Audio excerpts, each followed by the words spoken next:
So port injectors coupler, I cut it. I make it too long because there's not much room. So we have to splice. Find the best spot. Probably will be cutting here and trim a little bit bottom and top, and fit that piece in. It's kind of really tight. Hopefully I'm gonna make it work. There is no other way. Or I have to redesign the whole silicone.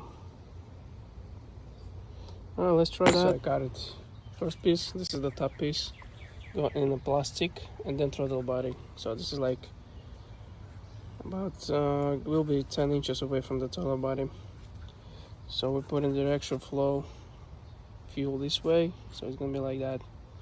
And then we have to trim the other piece to fit to the all the way intercooler there. This freaking thing is huge. So I end up using 2-inch 45 from original plastic. I've used silicone, so I use it. So I use from the plastic 45 and angle the something like that.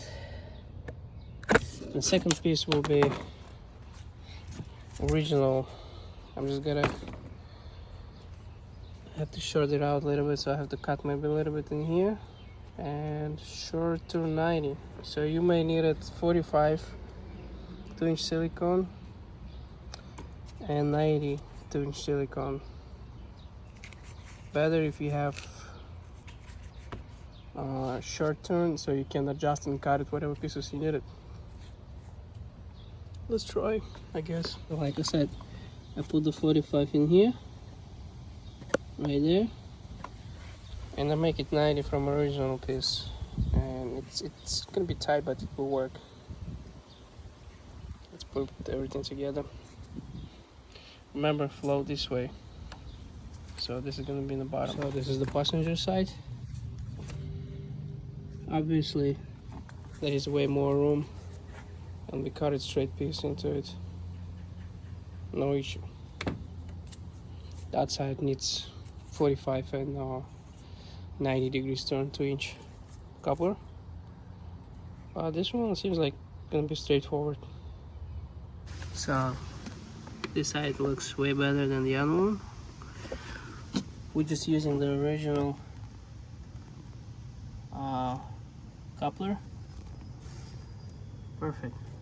You just have to tighten everything together, and that's it. This side will be done. So that's how it's gonna be. The flow goes up into the right before the throttle body. It's gonna be like that. Gotta put the connection here, and we're ready to go.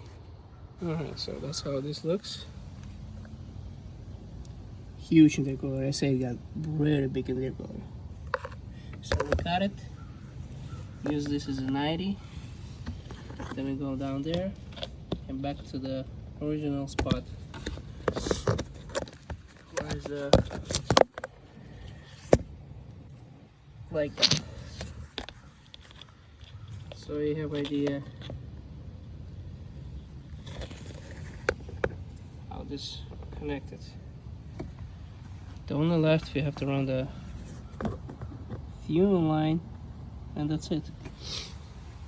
The fuel line gonna go into here.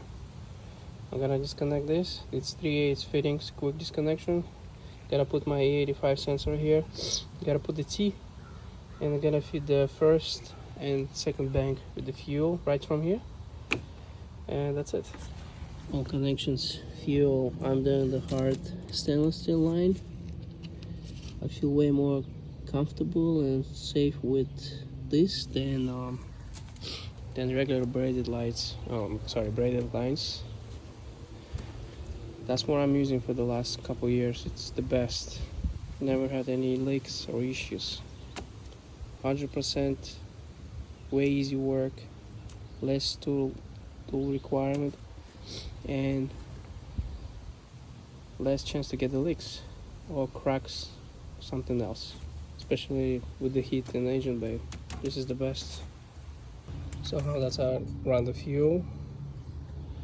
This is the from the tank, which is I have to relocate it, and I'm connecting to this side over here. So fuel supply going here. Then I have my E85 sensor TY.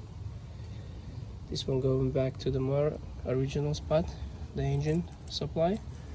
By the way, see how small is that lines? That's for the high pressure fuel line supply. Super small.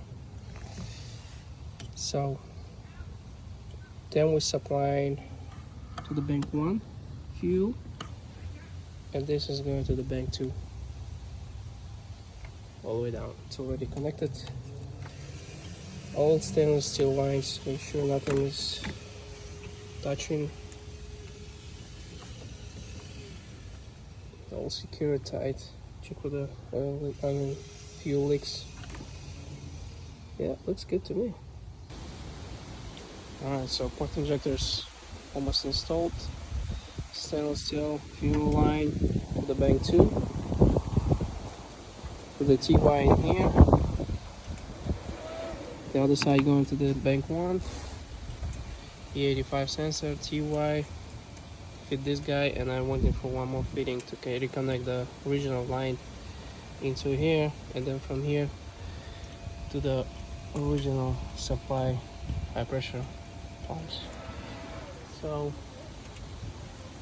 now we gotta test the injectors. We're gonna activate them. I'm using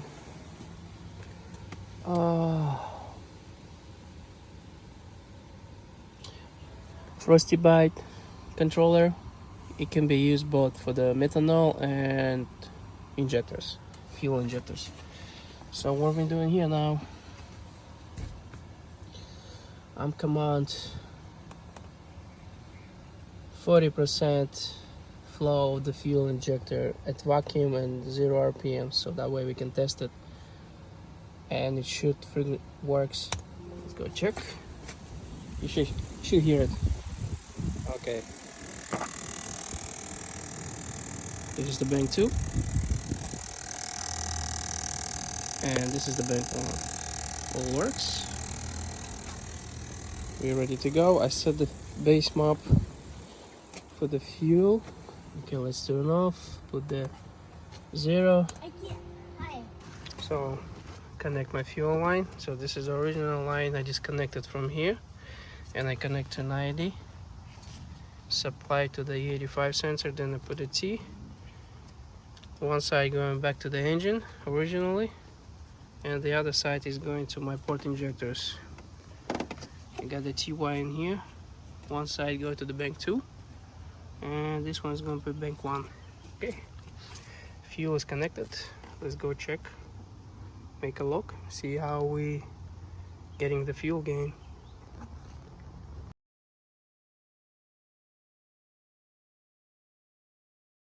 Alright people, so I tune my car with the port injectors. I have ID thousands, just upgrade the new injectors. They actually work for the high pressure up to 10 bars, which is good for this car because it's variable low pressure side. It jumps from 4 bar all the way up to 7-8. So yeah. And guess what? I'm running out of the fuel. My low pressure is 438 at what? At 6,000 RPMs. God damn it! So here I'm starting, and this is my highest boost available for this car. So it's a 2.1, 2.2 bar of boost, and yeah, I'm getting really bad fuel. It's still on the rich side. I have plenty of room for the fuel to add it. It's currently I'm at E60.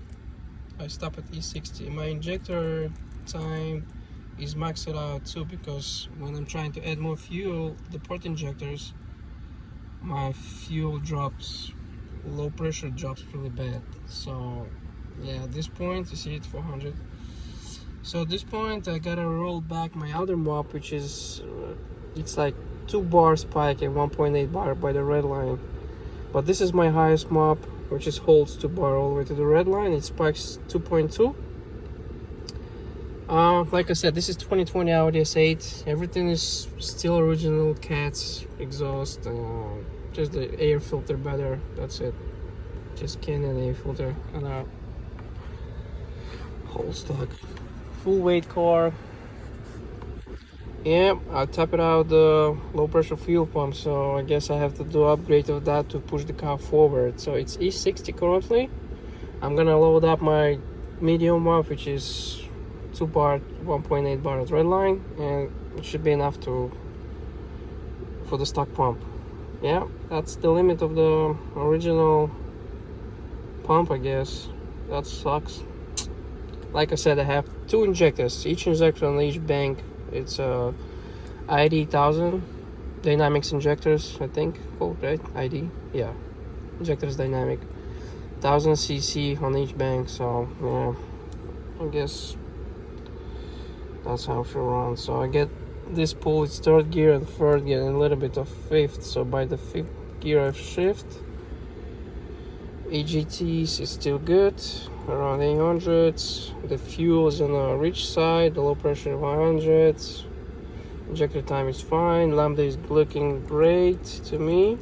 It's always on the rich side. Load is really impressive. It's almost, yeah, that's car makes power. So yeah, I just want to let you know that's maxed out the stock fuel low pressure fuel pump. That's the next upgrade for this car. Rolling back lower boost knob for now.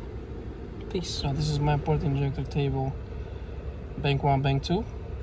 I'm requesting fuel 25%, 40, 52. So I gotta roll it back now because I'm going lower pressure, lower boost. So I'm gonna go back to, I don't know, 45. So this should be enough to make a power.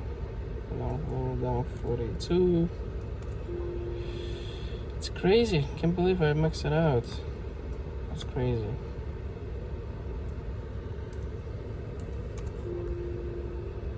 Alright, save that. Oh, 48. We gotta change it to lower down. We're going to 40.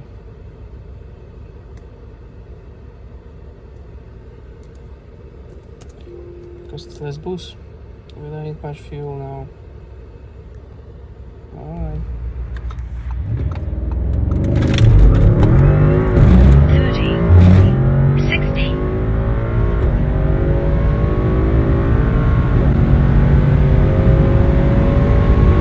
Quarter mile.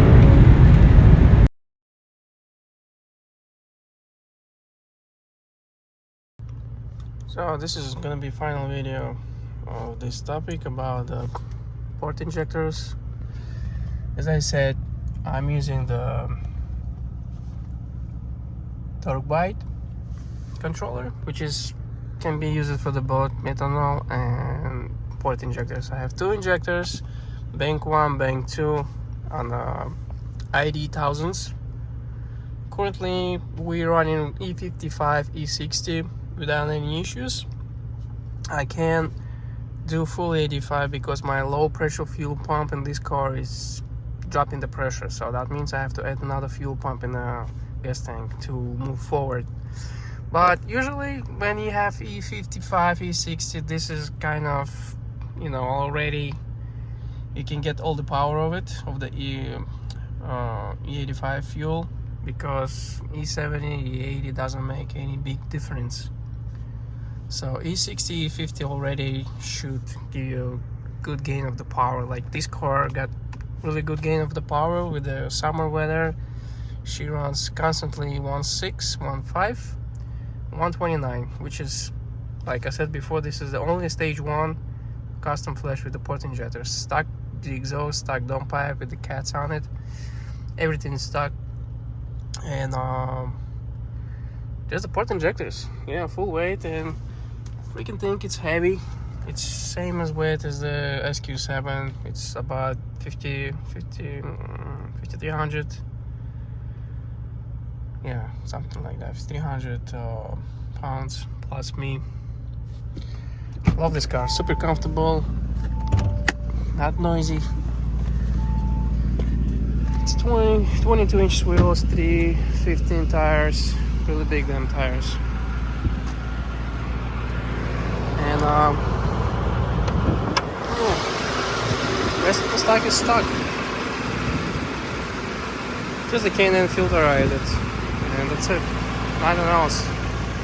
Other than that car is really damn stock. Alright boys, next one will be upgrade to a low pressure fuel pump and maybe other goodies.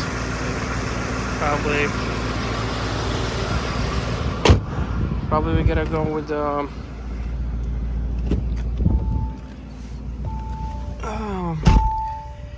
catless downpipe.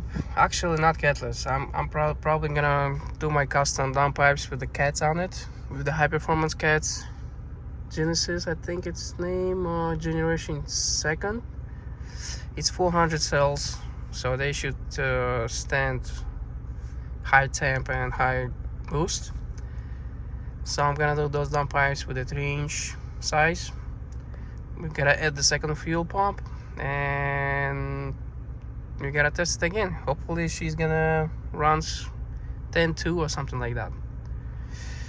Alright boys, until next time.